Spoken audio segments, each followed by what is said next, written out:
Dear viewers, আসসালামু আলাইকুম।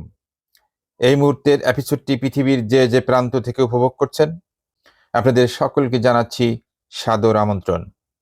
2024 সালের জুলাই-আগস্টের ষড়যন্ত্রের আন্দোলন, 5 আগস্ট ট্র্যাজেডি, 8 আগস্ট ড.ইউনুসের আবির্ভাব এবং 8 আগস্ট পরবর্তী বাংলাদেশের করুণ পরিণতি, 12 ফেব্রুয়ারি নির্বাচন, আওয়ামী লীগের রাজনৈতিক কর্মকাণ্ড এবং বিশ্ববাসীর কাছে ডক্টর মোহাম্মদ ইউনূসের মেটিকুলাস ডিজাইনের মুখোশ খুলে দিতে 18 মাস পর ভারতের রাজধানী নয়াদিল্লির প্রেস ক্লাবে ইউরোপ, আমেরিকা সহ বিশ্বের 56টি দেশের প্রভাবশালী সাংবাদিকদের মুখোমুখি হয়েছেন গণপ্রজাতন্ত্রী বাংলাদেশ সরকারের বৈধ প্রধানমন্ত্রী, আওয়ামী লীগ সভাপতি, ডিজিটাল বাংলাদেশের রূপকার, গরিব দুঃখী অসহায় মানুষের প্রকৃত বন্ধু, বঙ্গবন্ধুর সুযোগ্য কন্যা, জননন্দিত নেত্রী Sheikh Hasina. FCC south Asia আয়োজিত প্রেস কনফারেন্সটি আপনাদেরকে উপভোগ করার জন্য আহ্বান জানাচ্ছি।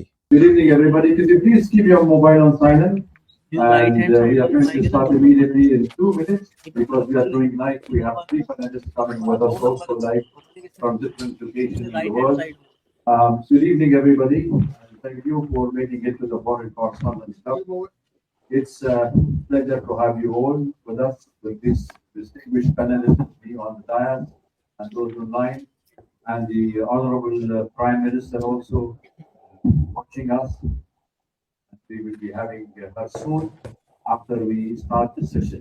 That because of the flood situation, but it was because of the booming industry. We've been reading on this for years, and all of a sudden the government collapsed, but the government inside most of the leaders of the former government. We didn't say it's the former prime minister or former ministers or anybody because we leave it to the people of Bangladesh to decide who should be leading in the event to come and the election to come, whom they wanted to select, whom they wanted to select. The Awami League party takes place in the forthcoming election next month. Without further delay, it's 6 p.m. We are starting, and I will call Mr. Sadiq to open the event. Thank you. Good evening. Distinguished journalists, correspondents of the Foreign Club and International Association South Asia. So I welcome you all here as the President of the FCC Club described. Bangladesh is under attack and bleeding. So we made this topic today. He has said democracy in Bangladesh. We cannot hear. In conversation with the FCC, some panelists, I would like to name those panelists. Beside those, our We cannot hear. distinguished person who is going to say a few words is the Honorable Prime Minister of Bangladesh, Her Excellency Sheikh Hasina. Our online panelist is Dr. A.K. Abdul Momen, former Minister of the Foreign Affairs, Economics, and the permanent representative to the ড.ইউন of Bangladesh. Muhammad Ali Arafat, MP, the Minister of Information and Broadcasting, Professor Dr. Habibur Millat, MP, is the President, Global Center for Democratic Governance, Canada. We have another panelist, Professor Dr. Masudullah. He's I cannot hear. I don't know. in the Others are Faculty of hearing or Law, not. University, Dhaka, and visiting fellow, Ports Diazur University of France.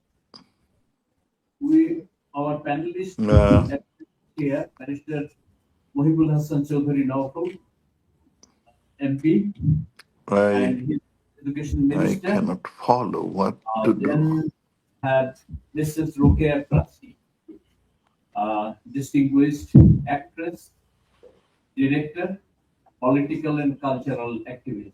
Hmm? And I am Muhammad Ali Siddiqui. I'm the Secretary General of Bangladesh Human Rights Watch, US, We cannot hear. in New York. So we are here for the event. Would like to deliberate the heart and the crucial situations ongoing. So this auspicious event comes to a critical moment for Bangladesh and aims to provide first-hand perspective on the country's crucial political trajectory, democratic institutions, and Indo-Pacific region's implications. Since 5th August 2024, Bangladesh turned into a land of horror. Radical extremists took over the control. Mob lynching, rapes, looting, demolishing, and setting ablaze to the historical landmarks, monuments, museums, libraries, cultural heritages, media houses, religious worship shrines, mazar, and the foundation stones of the newly birthed country in 1971, the secular Bangladesh. Illegal, Cannot hear. illegitimate, so-called interim government of Western implanted monastery. We call the biggest shrine, Muhammad Yunus, and his NGO authoritarian regime made the beautiful growing economic country Bangladesh a banana republic, where no democracy, no freedom of speech, no freedom of assembly, no rule of law, no safety and security. The plain thinker and the secular, people, political opponents, minorities, and especially the women are in a dire situation in Bangladesh. A particle pre-designed, non-participatory and the one-sided election for the referendum are arranged next February 12, which we worried about. That's going to ruin the basic history and the constitutions of Bangladesh. The largest party, Bangladesh Awami League and its 15-party alliance, are not able to participate in this election because this so-called interim government bar on them. So it is on-sided election as we predict. We cannot hear the speaker. Percent outcome might gonna be. So we ask the rest of the world, those who values the democracy, to make this election inclusive. All parties must be fair and credible election atmosphere to make Bangladesh a peaceful, a small country again, and to stand beside the democratic world as well. So my utmost gratitude and love to you all, especially this while we are here right now, we owe a lot because 1971 under the leadership of Srimati Indira Gandhi help us out to liberate the occupational forces. We remember all those martyrs, all those heroes, those who gave their lives and support. Thank you all. God bless you all. Thank you. We will have an online speaker right now. You can help me on this. Okay.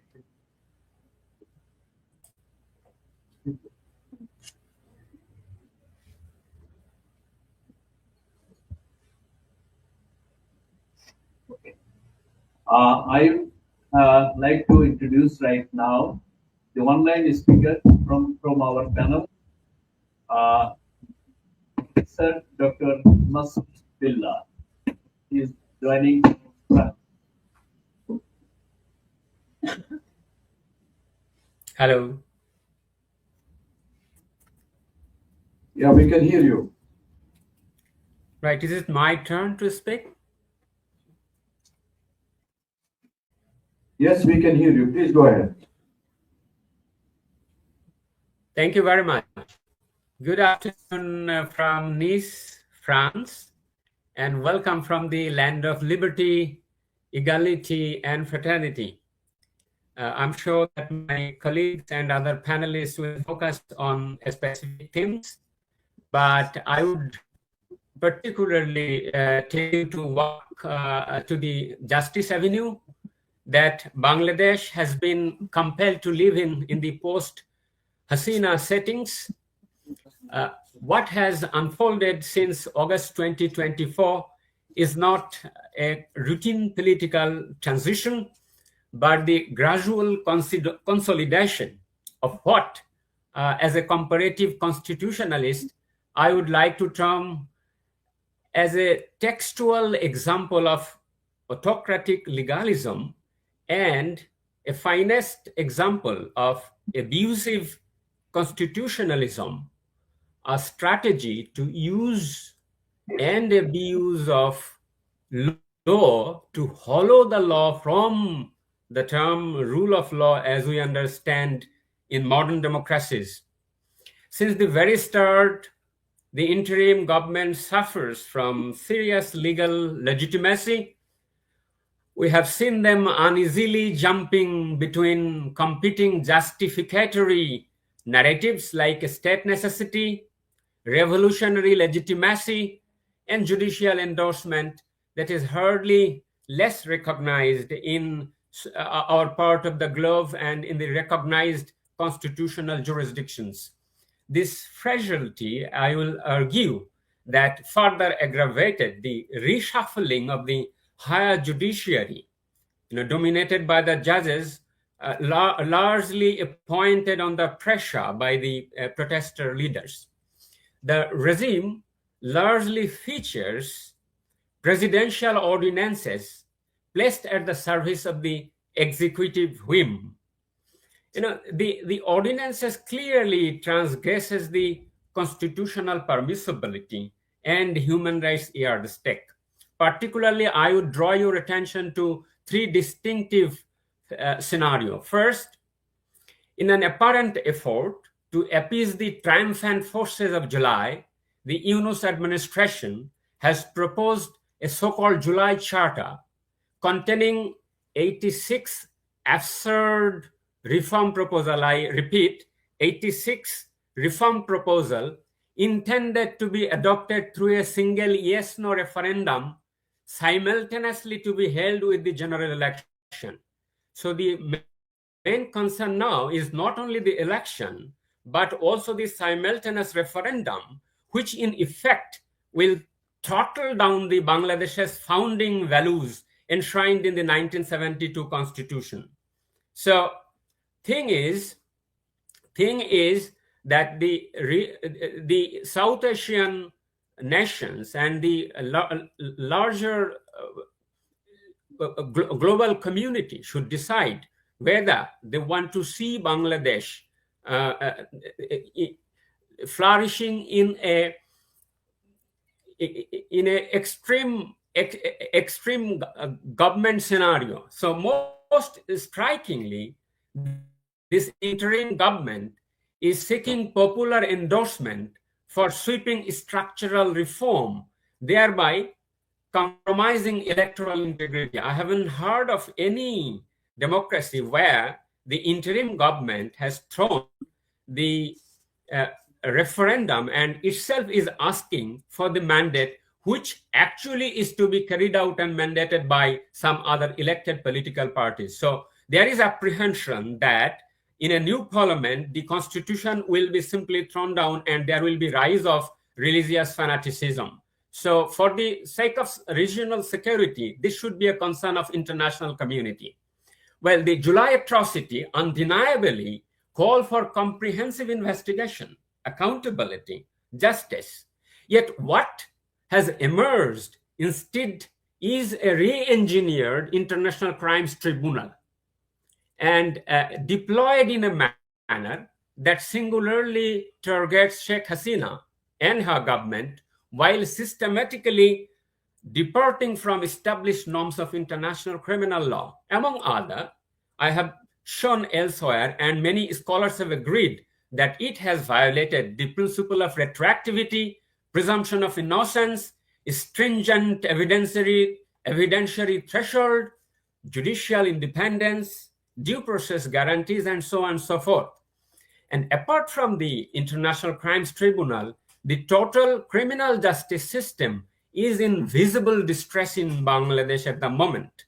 Hundreds, predominantly are the members of the Awami League, are languishing and dying in jails in questionable numbers. Many of them, including a former minister, were seen even with a handcuff on the deathbed. Thousands of people, including women politicians and journalists, are implicated in cases having resemble pattern and narratives. So the international community, I would say, that should pay close attention to the developments unfolding in Bangladesh under the banner of prosecuting crimes against humanity and genocide. For decades, you will see that Bangladesh have struggled, often unsuccessfully, to secure international recognition of 1971 genocide and justice for its victims. Ironically, under today's regime, acting from a posture of vengeance rather than legality, has collaborated with the political forces historically implicated in that very genocide. So together, they have, number one, twisted and reversed international criminal law. Number two, staged complaint, judicial and prosecutorial structures, and delivered a death sentence against one of Bangladesh's most electorally successful and socially transformative political icons, whose father has led the country to the liberation. So as a law academic in this background, I will say that Bangladesh must return to the constitutional order and humility, meaningfully participatory democracy, and electoral legitimacy. A free, fair, inclusive general election is indispensable. An election scheduled for 12 February without participation of the country's largest political party, the Awami League, risks producing not democratic renewal, but institutionalized exclusion. If such an election proceeds, we'll have to pluck thorn, we'll have to pluck dangerousness. So it is the international community and Bangladesh people that need to take decision, the right course of action for the sake of legality and justice. Thank you very much. Thank you. I will request all the panelists, please, to stick to the time, 3 to 5 minutes maximum, so we can take all of you. Next speaker, please. Now, I would like to ask Dr. Professor Habib Miller. He's going to address on the minority persecution all over Bangladesh is happening. So, Dr. Professor Habib Miller. Thank you. Distinguished members of the Foreign Correspondents Club of South Asia and the journalists, ladies and gentlemen, Bangladesh is facing a profound human rights and constitutional crisis under the unelected interim government, marked by mob violence, persecution of minorities, systematic suppression of political opposition, and the collapse of rule of law. Documented incidents and verified data indicate that country is rapidly descending into country of fear and lawlessness, and experienced by millions of citizens across all sectors of society. Prime Minister Sheikh Hasina didn't resign. However, through a misinterpretation of Article 106 of the Constitution, Parliament was dissolved and interim government was installed, bypassing constitutional norms and democratic legitimacy.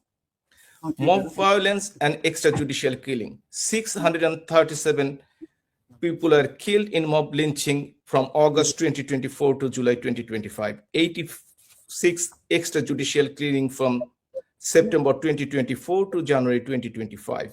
42 political detainees affiliated with Bangladesh Awami League died in prison custody. Public lynching and custodial deaths have become frequent, often occurring without investigation and accountability. 537 leaders and activists of Bangladesh Awami League and affiliated organization murdered.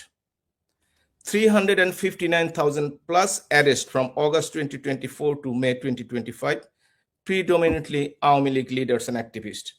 124 members of parliament, including 15 women, detained illegally. Additionally, the Awami League was banned from any political activities by an ordinance, and its registration was suspended by Election Commission under government directives. Persecution of the minorities, women and children.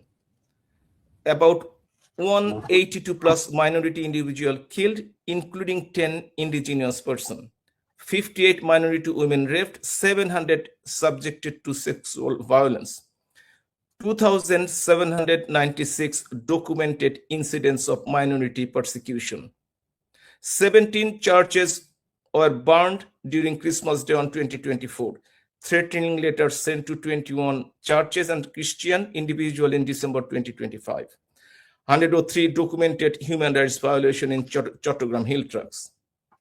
According to the official data, between September 2024 to June 2025, 12,726 cases of violence against women were reported, including 4,105 rape cases, reflecting growing climate of fear and impunity.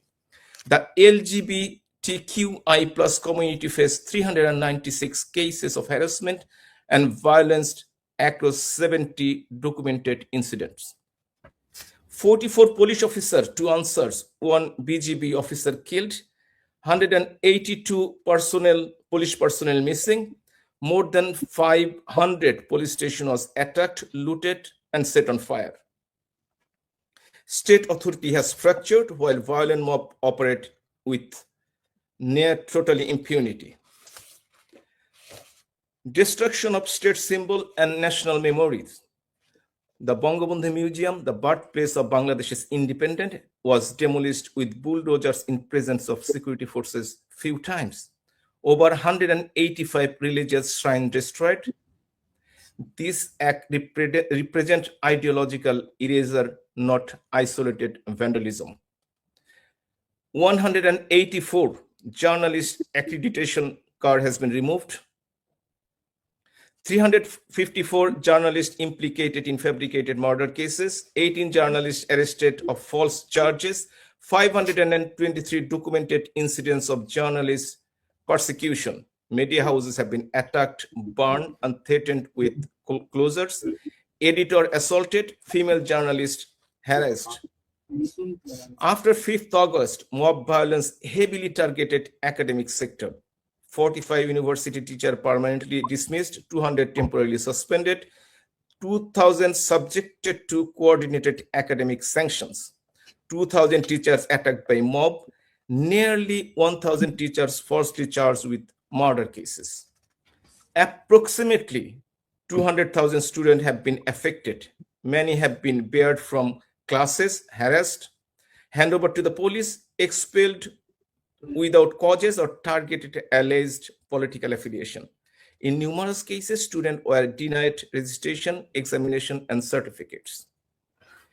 Beyond academia, repression has expanded across the professional, including lawyers, doctor, engineer, agriculturist.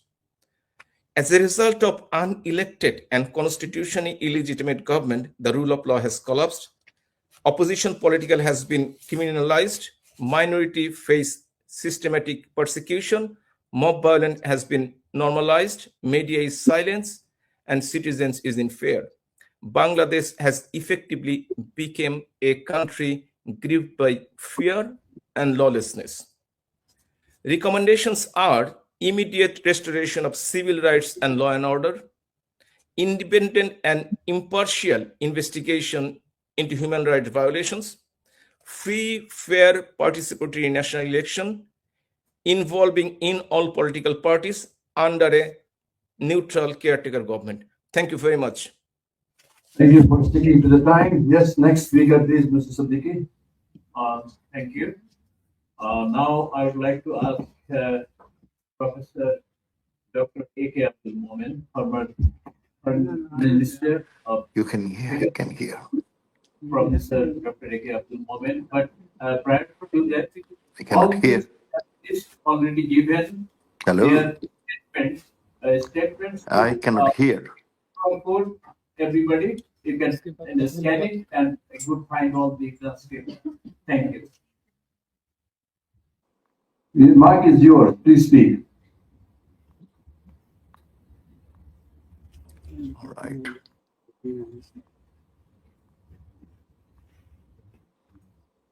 Go ahead, Dr. Mohammed.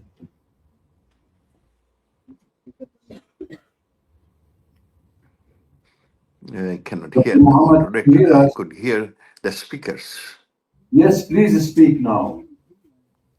Hello? Unmute yourself and speak, please. You're already unmute. Just Wow, speak. what happened? Listening. You can speak now. We can hear you. You cannot hear. Oh, But okay. So you I can can speak, start please. preaching? Okay, Please because I start, cannot hear please. the moderator. Please start. Okay. Bismillah Rahman Rahim.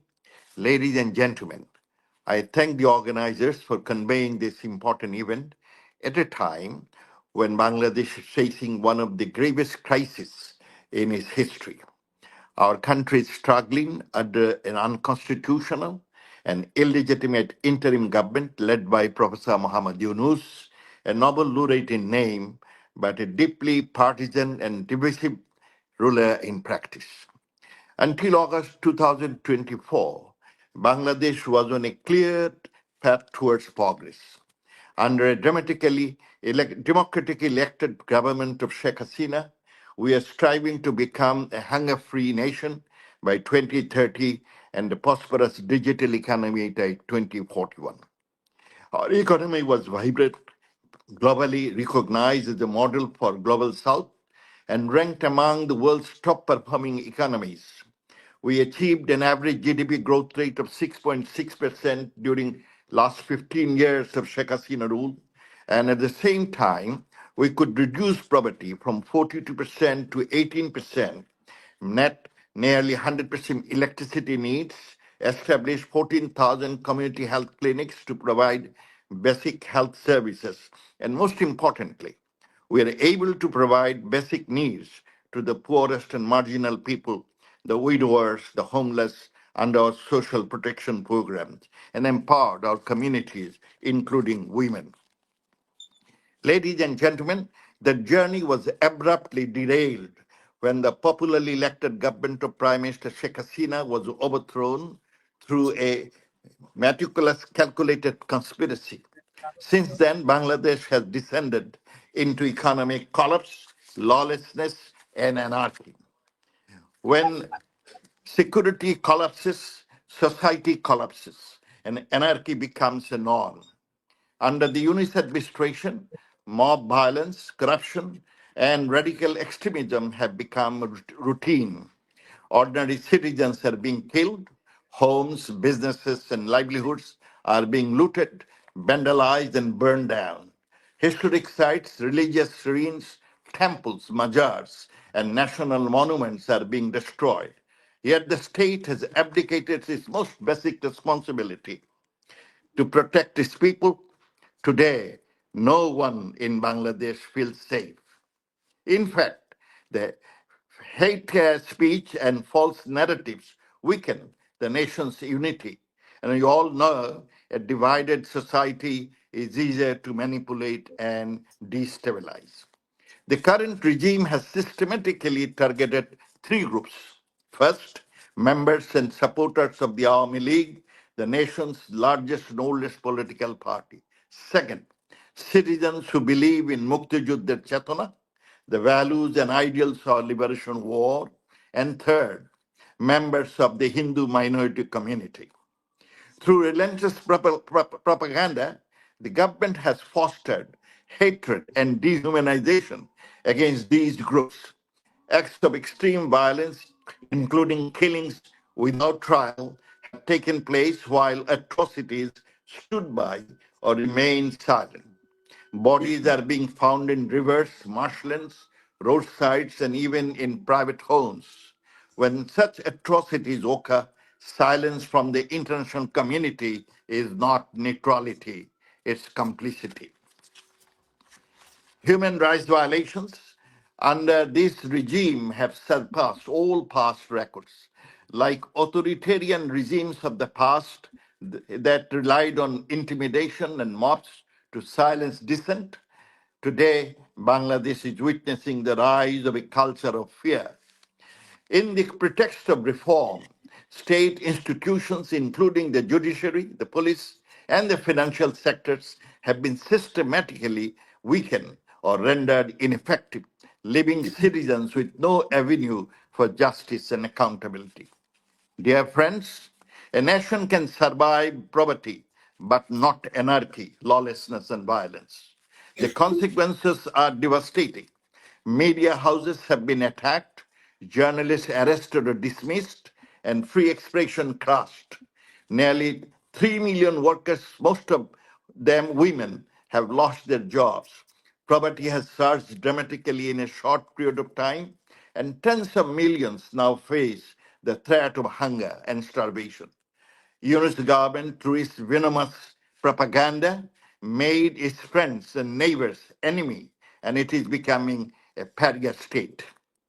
Education institutions and the justice system have also fallen victim to mob control.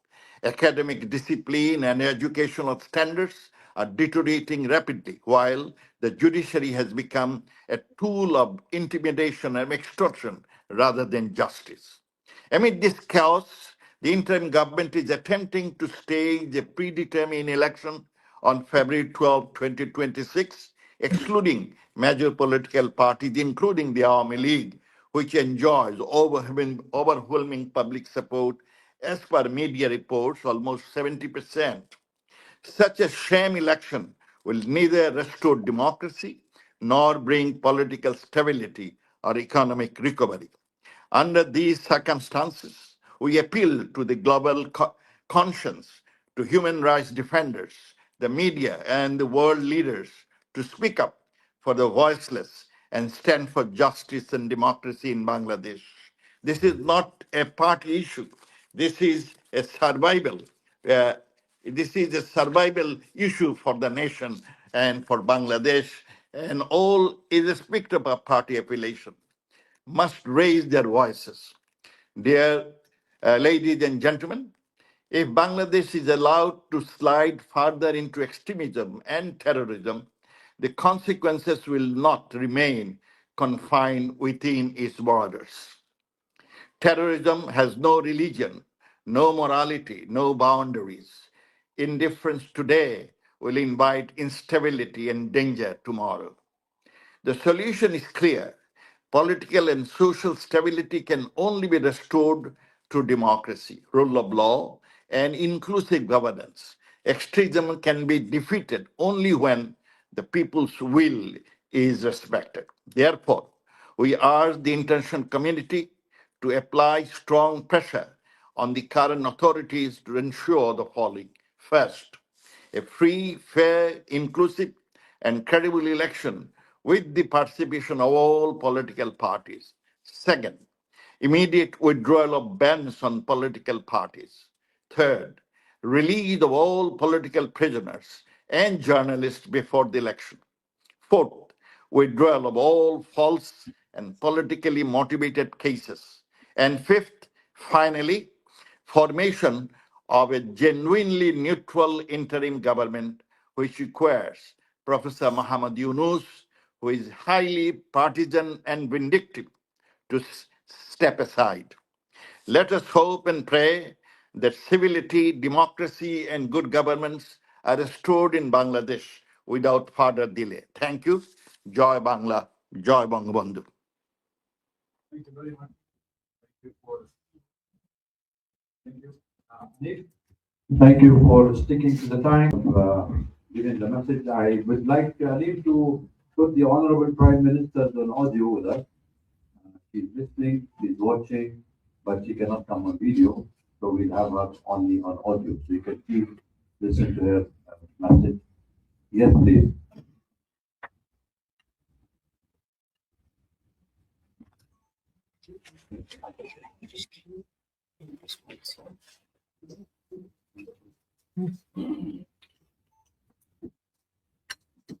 We have two recordings from her.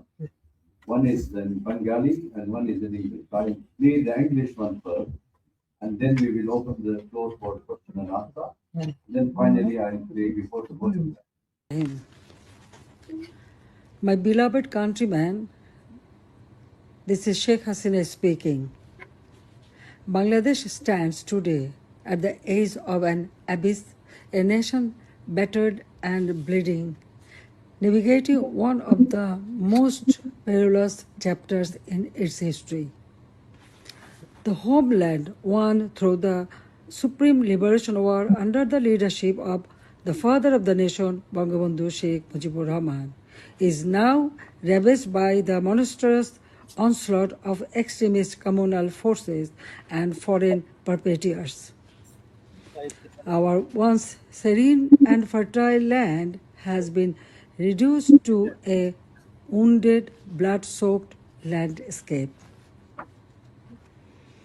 In truth, the entire country has become a vast prison, an execution ground, a valley of death. Everywhere, one hears only the cries of the people struggling to survive amid destruction. A desperate plea for life, heartrending screams for relief. The murderous fascist news, a usurer, a money launderer, a plunderer, a corrupt, power-hungry traitor, has bled our nation dry with his all-consuming perditions, staining the soul of our motherland. On August 5th, 2024, in a meticulously engineered conspiracy, the national enemy, the murderous fascist Inus, and his entrusted militant accomplices forcibly ousted me, though I am the people's representative, directly elected. From that day forward, the nation has been plunged into an age of terror, merciless, relentless, and suffocating. Democracy is now in exile. Human rights have been trampled into the dust. Freedom of the press has been extinguished. Violence, torture, and sexual assault against women and girls raise unchecked. Life and property have no security. Religious minorities face continuous persecution.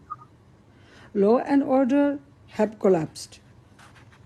From the capital to the remotest villages, mob terror, mass looting, armed robbery, and extortion reign supreme. Our institutions of learning are plagued by chaos, and justice has become a nightmare. The frenzy of militant extremism has cast a pall of fear across the nation. Even more dangerously, there is a treacherous plot to barter away the territory and resources of Bangladesh to foreign interests. By betraying the nation, the murderous fascist Inus is pushing our beloved motherland toward the furnace of a multinational conflict. In this grave hour, the entire nation must rise, united and galvanized by the spirit of our great liberation war. To overthrow the foreign serving puppet regime of this national enemy at any cost, the brave sons and daughters of Bangladesh must defend and restore the constitution written in the blood of martyrs, reclaim our independence, safeguard our sovereignty, and revive our democracy. Let us, all democratic of the pro-liberation camp take a solemn oath to build a human and welfare-oriented democratic state, and to confront with unyielding resolve the treacherous designs of the murderous fascist Yunus and his collaborators. My dear, honest, hardworking, and patriotic people of Bangladesh,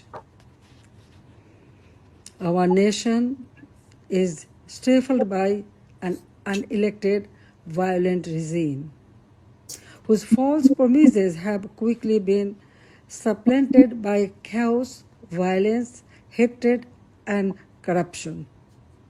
Faced with lawlessness and erosion of your democratic rights, your courage and strength is tested on a daily basis.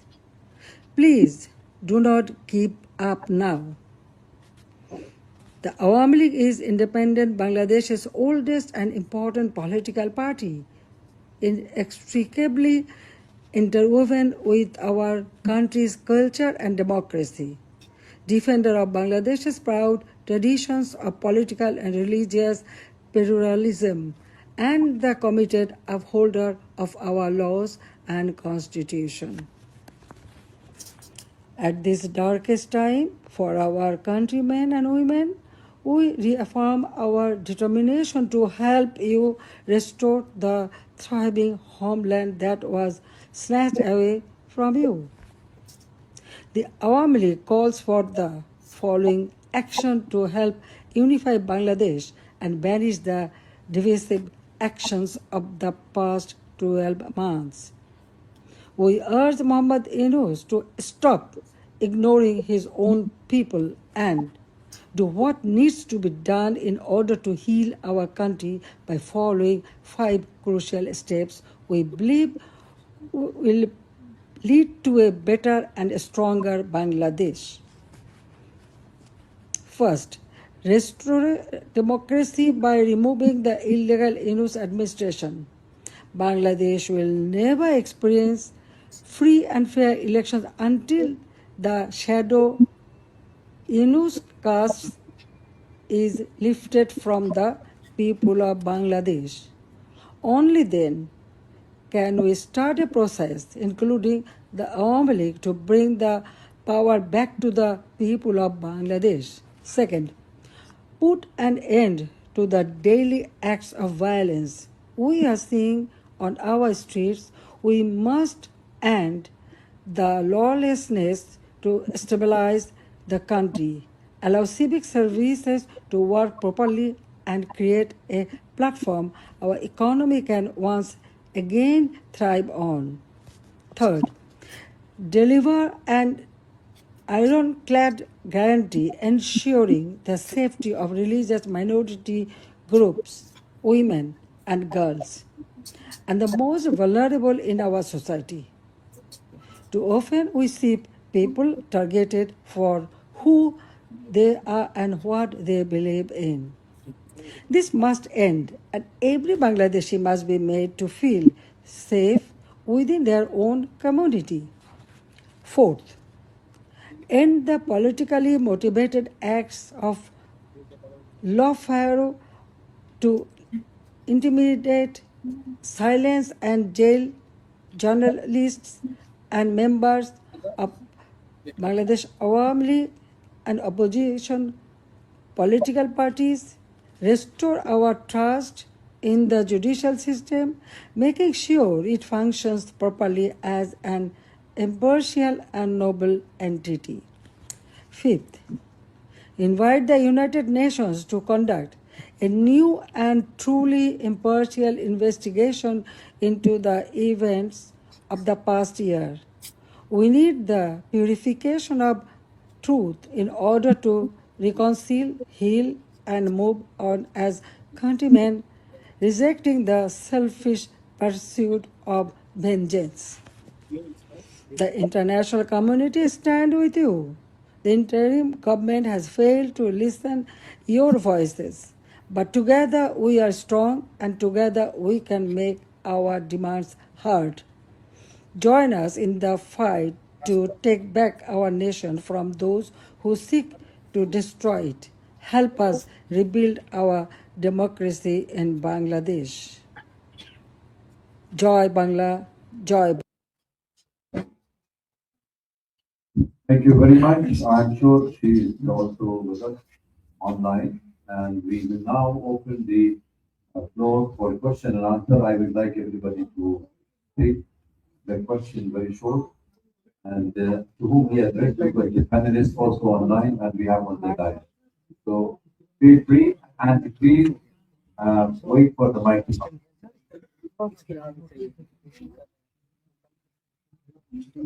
And also identify yourself. Yeah, yes, please. Give the mic here, Mike. Excuse me. One Sorry. second. Can we have the Bengali audio, please, as well? Not now, we will have it. I will play it later on, but let me take the question and answer session. Yes, please. No. You will not answer any question. It's only the panelists I said, and I made it very clear. Only online and offline. Please, the one on the diet or the one online. She is just listening. That's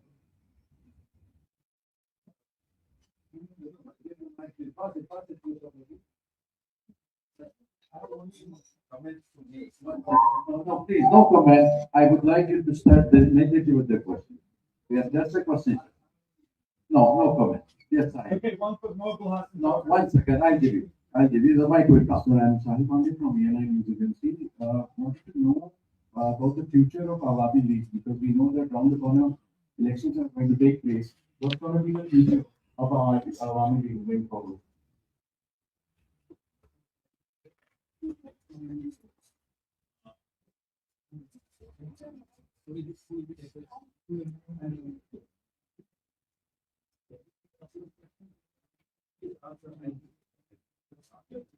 Thank you.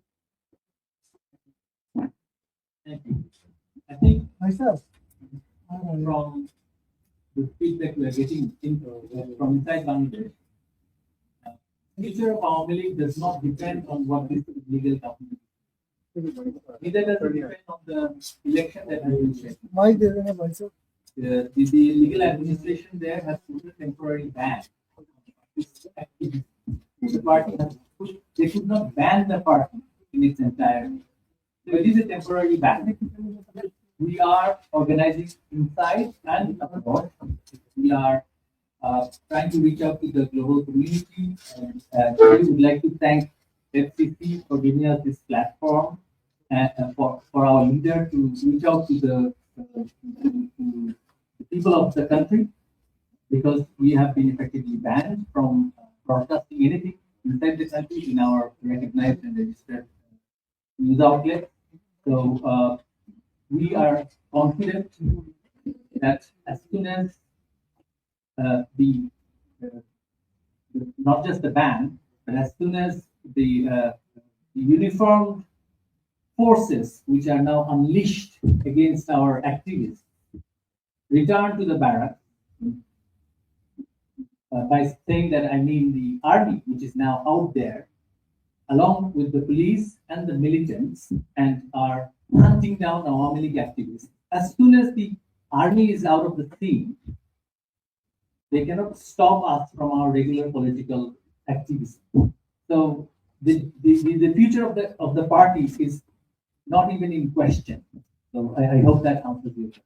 Okay, will you take a couple of questions? Yes, please. And then we will give answer according to the wish of the. Yes, please. This is also from Michael Hassan Chaudhry.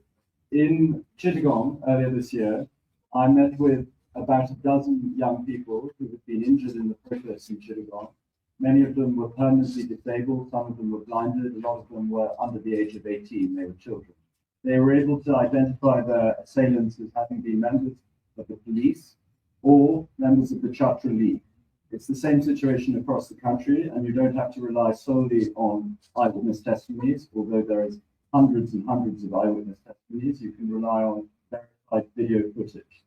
My question for you, as the MP from Chittagong, somebody who we could reasonably expect to be in a position of authority over the Chatra League and also over the police, whether you personally, either yourself or on behalf of your party, feel any remorse for this situation, which has resulted in at least thousands of people being seriously injured, members of the public, all of whom were unarmed.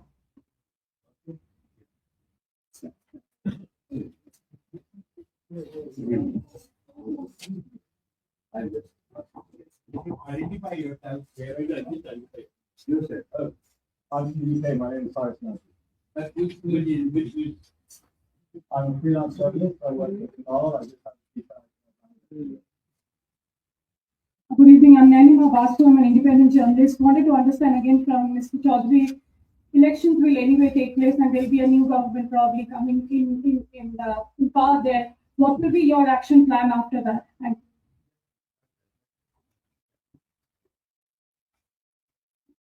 Hi, this is Shamontov. I'm from DW. My question, any of you, that we recently heard that Mr. Sajid Fazil Choi said in an interview that even if the Awami League were to return power in Bangladesh, Sheikh Hasina would no longer be the prime minister. What is your opinion? My question is also to any of you, I mean, Minister or Education Minister also. So, sir, I'm Madhuparna Das from CNNUPT.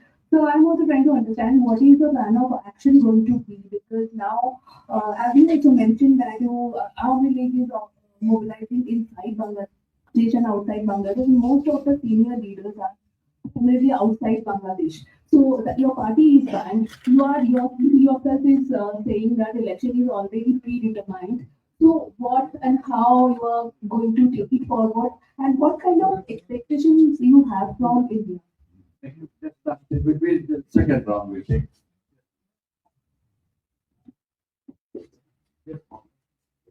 Thank you. I think I would like to address the question about the injured in Chittagong. Thank you for raising this issue. Although you're not from any particular news outlet, still entertain your question. Of course, we don't disagree. I mean, it's not a laughing matter, as you have just expressed yourself in a smiling manner. It's not a laughing matter. What has happened in Chittagong and across the country, we have been demanding thorough investigation for these events. We have not ever said that if any of our activists are responsible, we will exempt them from prosecution. We have convened a judicial fact-finding committee when we were in government, but that committee was never allowed to function. And if you're talking about my responsibility or my control over our activities, of course I had. You should also have found out how many of our activists have done.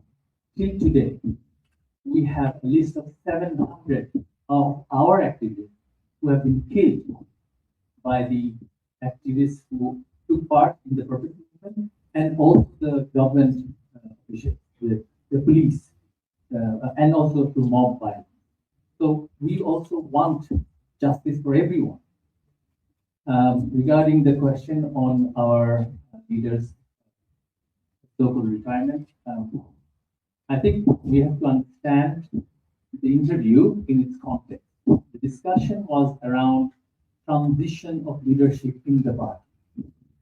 And of course, being a political party, which has been continuing in its political journey for the last 79 years, we are mindful of the fact that we will require new leadership in the future. We are of course mindful of that. And in that context, we had commented that when the time comes, of course, if the party decides, there will be a transition in the leadership. It did not mean that our leader will step down from our position.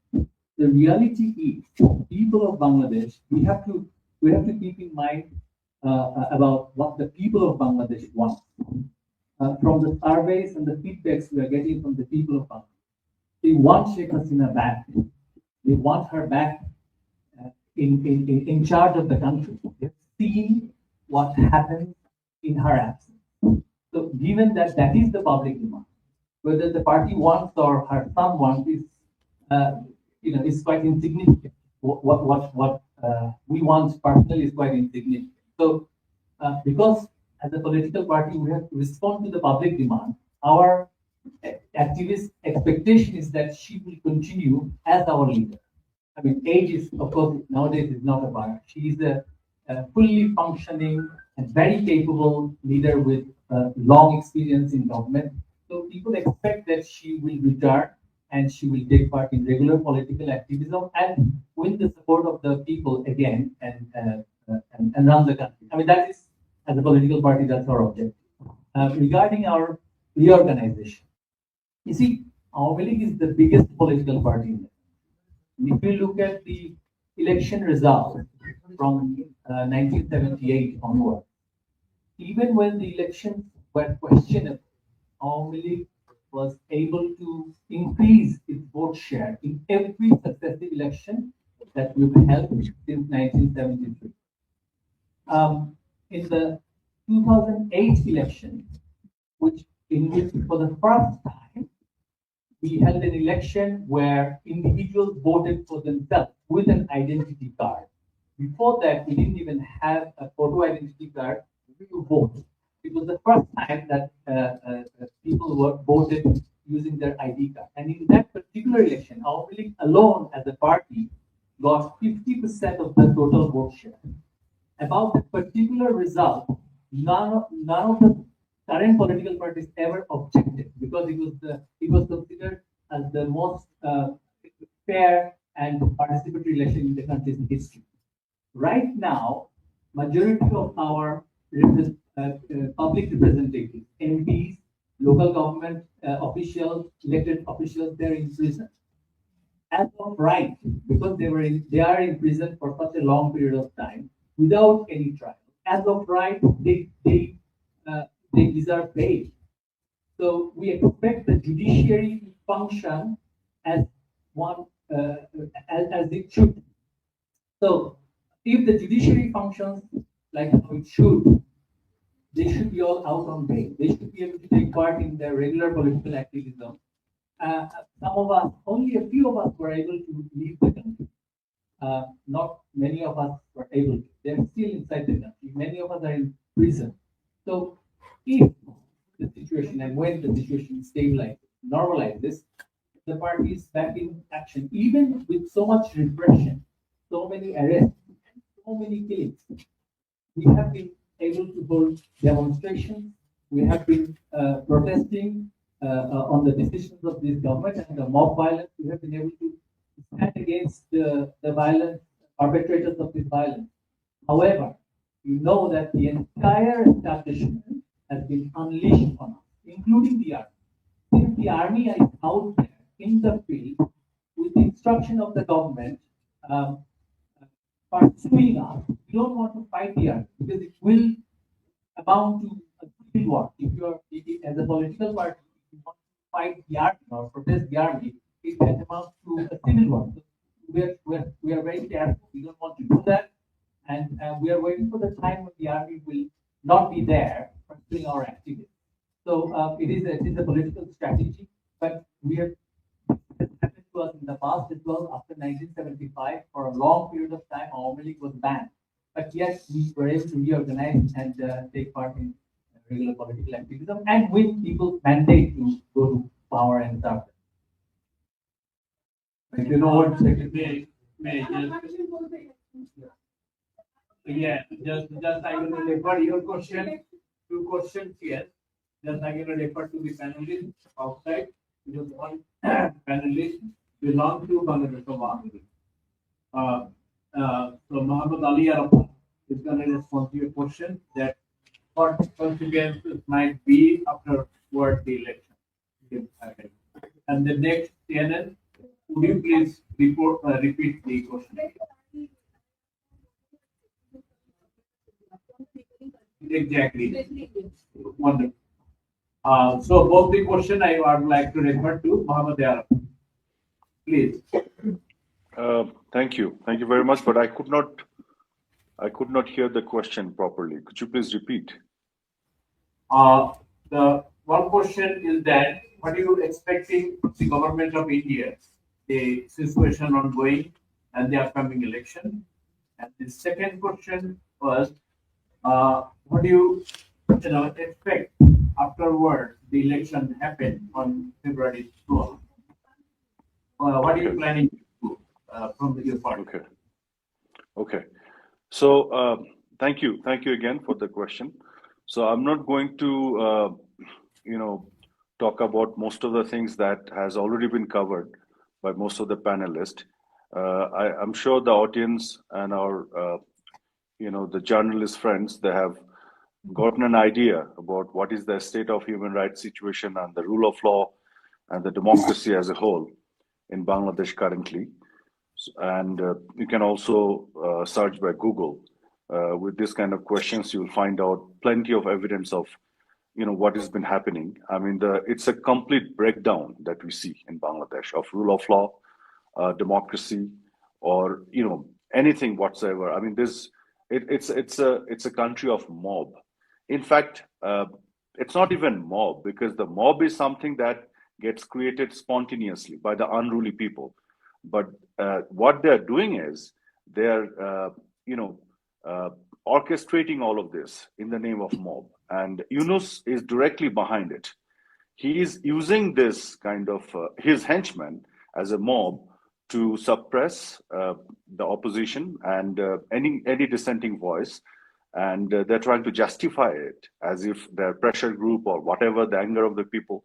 But you wouldn't see the participation of the people in this kind of mobs. You'll see the participation of their activists, the radical Islamists and all those groups who are doing it, and they're trying to portray those activities as mob, as if these are the outcome of the spontaneous natural anger. But that's not how it is at all.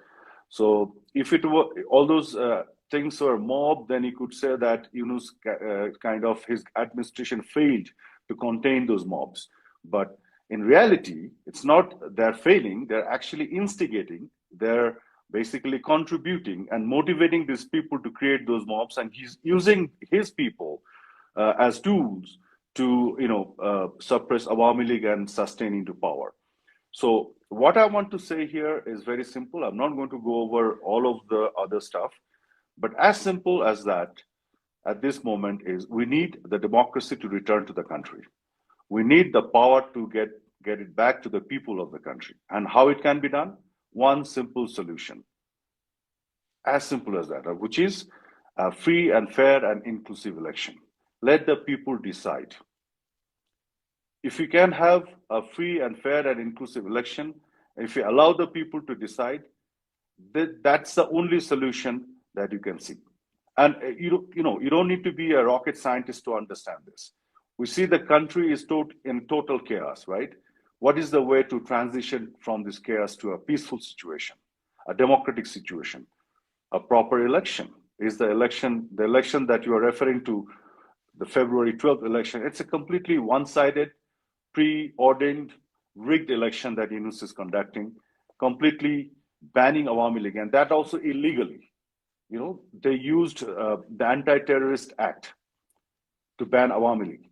But to do that, they had to amend it. And that amendment itself is illegal. And that hasn't been ratified into the parliament because there's no parliament functioning right now. So the formation of the Yunus government itself is illegal. And everything else he is doing, by weaponizing the judiciary and the law, these are all illegal. So everything is eventually going to be null and void in future. So what we have to do right now, what we're expecting from India, the neighboring country, and all rest of the world is to, help our people to, voice their concern globally and to be heard. And we're not expecting anything or wanting anything for us as a party or anything. What do you want? A democracy to return in Bangladesh. As simple as that. And for that reason, we need a proper election, which is not happening right now. What we see is absolutely undemocratic kind of situation growing in Bangladesh, and they're fanning it and excluding the only liberal, secular force, which is Awami League, and the only barrier and deterrent to the rise of radical Islamism in Bangladesh. So Bangladesh is turning into the heaven of the radical Islamists because of the absence of Awami League. And we're not absent. We're being suppressed. We're being squeezed at the corner artificially by using unlawful force. So therefore, we have to fight back politically. We have to raise our voice. And we know we have plenty of support among the people. We're going to put them together and we fight back and get the democracy back to the country and power back to the people. That is our position. Thank you very much. Thank you. Thank you very much. I'd like to take 3 questions from this side. Yes, Kalul. Kalul. Karul Bhattacharjee from The Hindu. My question is on what's really coming up right now in the form of election on February 12th. But Masud Billah has made a point of this, that there is a referendum that's also happening on the day of the election. So perhaps Nofil or Arafat or perhaps even Masud Billah could explain it. Then what exactly is the referendum? And because what he said was that the referendum and the election are basically contradicting each other. So are we seeing the prospect that the election would actually not lead to transfer of power from the interim government to an elected government? Because they're talking about 180 days period that they require to implement the yes vote to the referendum. So what really is the scenario that's unfolding? Because it is looking like as if the election is secondary to the referendum. And the referendum is the transformation of the system that they're seeking. So I would like an explanation. Thank you. Next question. Sir, I am Neeraj Kumar from News 18 India. My question to you is that are you appealing to your supporters to protest on the streets against the Yunus government and overthrow the government? क्या आप appeal कर रहे हैं अपने समर्थकों से कि यूनुस सरकार के खिलाफ सड़कों पे उतरे और उन्हें सत्ता से हटा दें?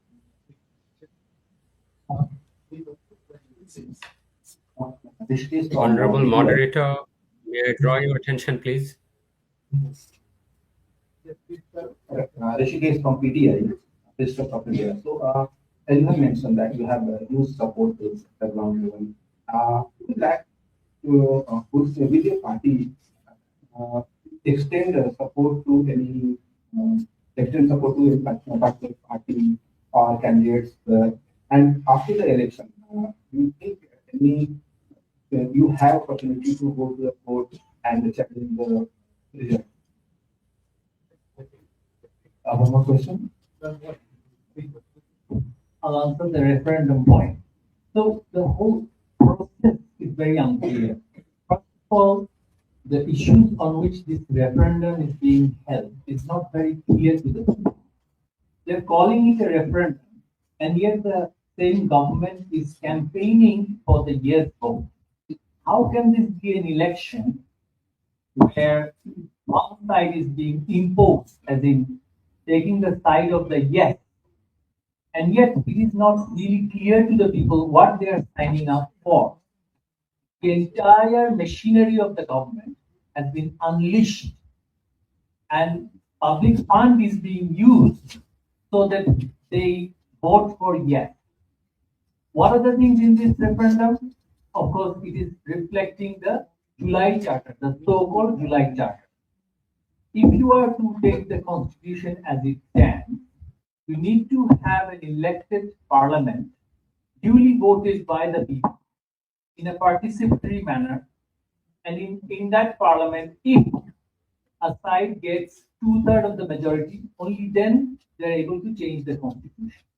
But this administration is claiming that through this referendum, they will change the Constitution and thereafter form the government. So even though it is a one-sided election, it's not really clear how will they form the government. What if the referendum side is defeated? The yes side is defeated. So will the election become unconstitutional and void? So these gaps are intentional. The government has been formed through a constitutional anarchy, and they want to continue this confusion and anarchy so that no political government can take over. They are not a political government. They are an ad hoc administration. Their legality is under question, but they want to continue this confusion for the foreseeable future. Perhaps because Mr. Yunus wants to continue his illegal reach of power. I would like to refer this two other questions to the panelists. Dr. Akim Mohammed, can you just answer the PTA question that is Awami League going to support any other party in the upcoming election? Or Mr. Arab, any of you can please this question and answer. Here's the Central Committee executive member. Please. I would like to respond to this on behalf of the party.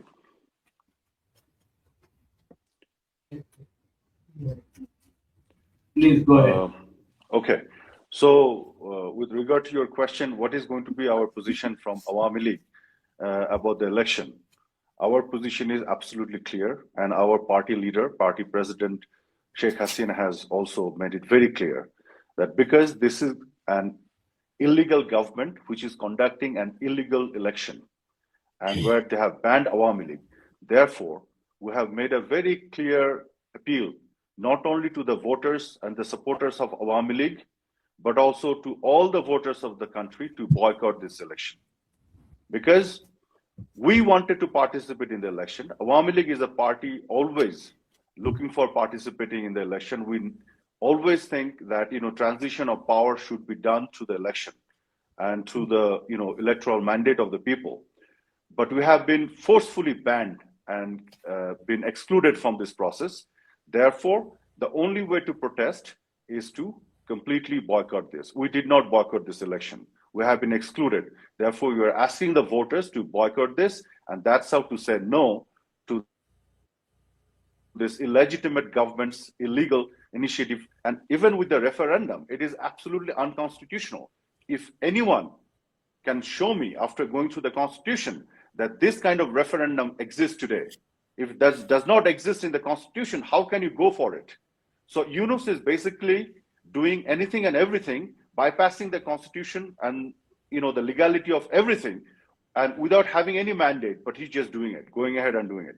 And they'll be rigging the election, and they're, as Mr. Naufel also said, that they're promoting for the yes vote. These are all show that they're staging, so that eventually they can show the outcome of the election is people voted for yes, and that they want to show it as a mandate. But there's no legal basis for that whatsoever.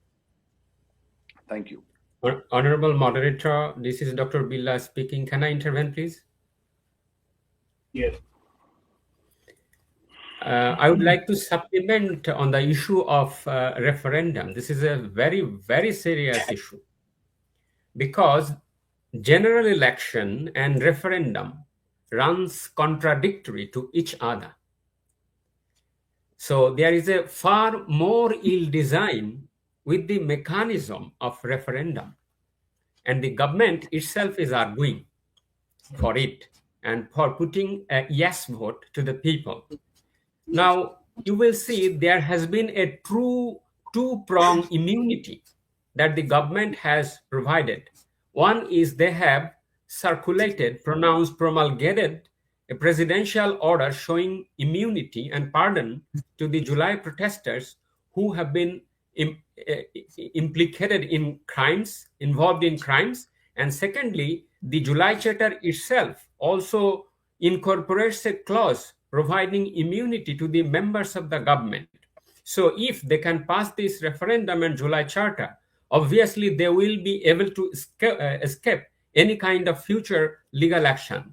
Secondly, most importantly, that this referendum has the tendency even to foil the national parliament. They can form easily a revolutionary parliament, thereby putting a completely new oligarchic legal order.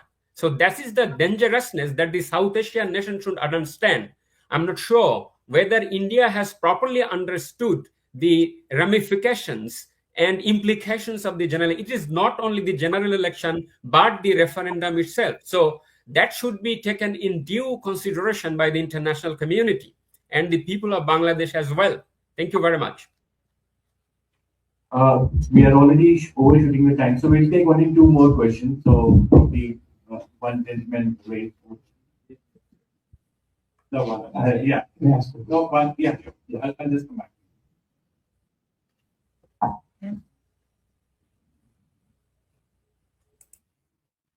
Ramananda Sengupta from Stack News Global.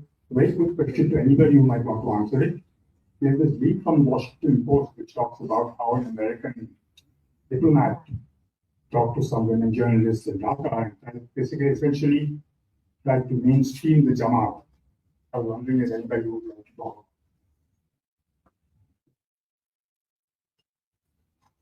Thank you for this question. From the publicly available information, we have found out that the embassy apparently has confirmed that this is a conversation that has taken place between some journalists and one of their colleagues.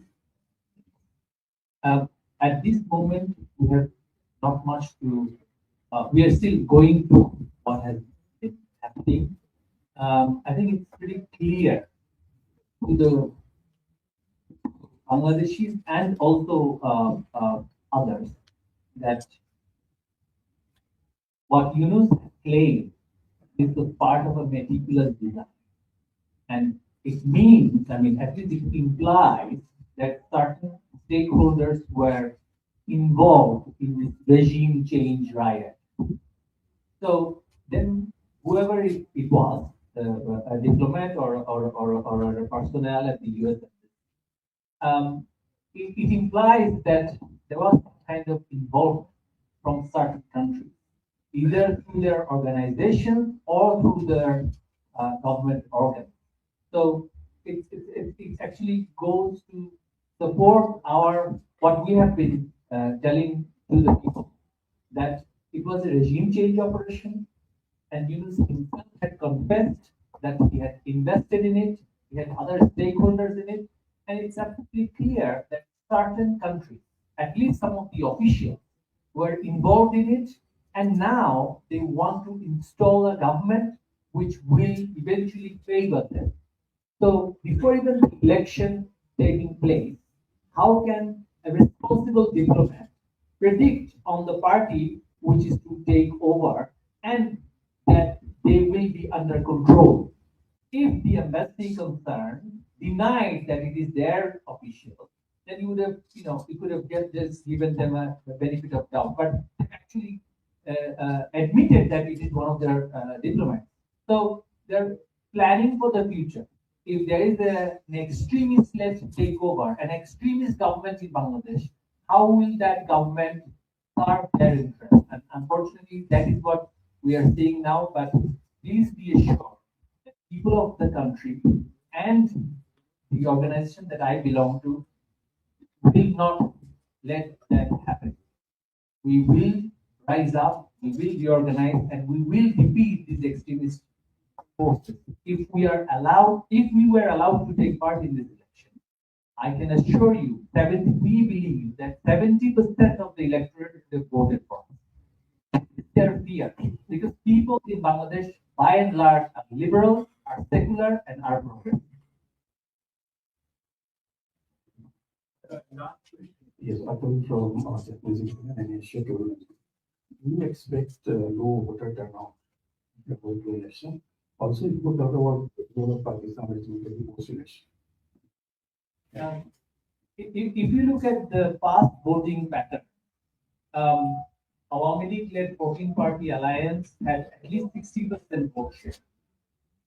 I mean, if you take political depreciation into account, even if you say, let's say, 20% of them will not be in our favor anymore, you are disenfranchising 40% of the total electorate from the upcoming election.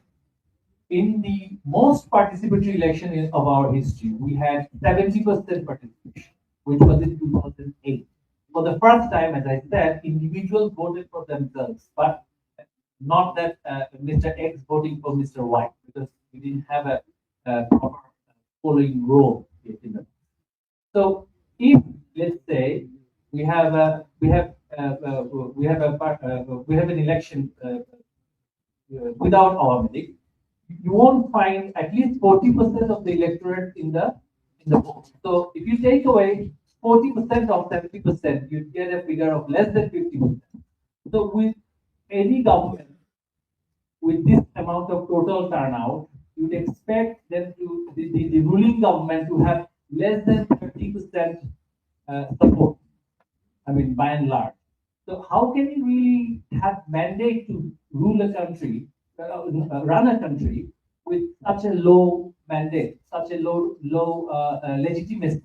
So the legitimacy will be questionable. With a 25% support from a country of 170 million people, how will their government even stay for full tenure? That is the question that we are all asking, and that is why we wanted participation from all the political parties.